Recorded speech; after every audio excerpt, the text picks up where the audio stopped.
ফুলবাড়ী এলাকায় তৃণমূলের কংগ্রেসের প্রভাবশালী নেতার গ্রেপ্তার।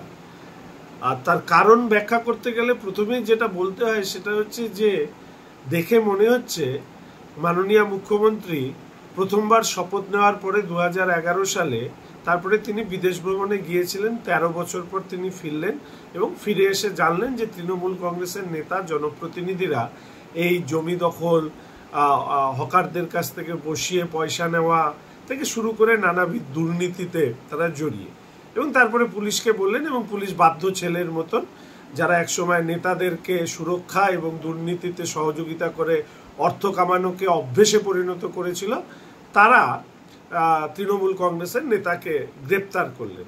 এখন দেখতে হবে এই গ্রেপ্তার আরাবুলের মতন গ্রেপ্তার কিনা, শেখ শাহজাহানের মতন গ্রেপ্তার কিনা।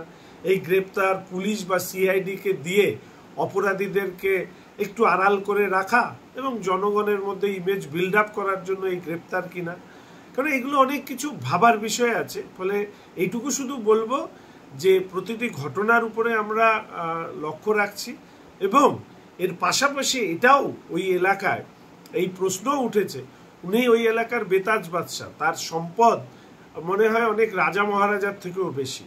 ফলে লোক এই প্রশ্নও তুলতে শুরু করেছেন যে এই সম্পদে ক্ষমতাশালী এই নেতা 2026-এ বিধানসভা নির্বাচনের জন্য টিকিটের দাবিদার হয়ে উঠতে পারেন বলে কোনো তৃণমূল কংগ্রেসের সেই অঞ্চলের কোনো প্রভাবশালী নেতা তাকে গ্রেপ্তার করিয়ে দিলেন নিজের টিকিটটাকে সুরক্ষিত রাখতে কিনা, সেটাও কিন্তু অনেক মানুষ প্রশ্ন করছে।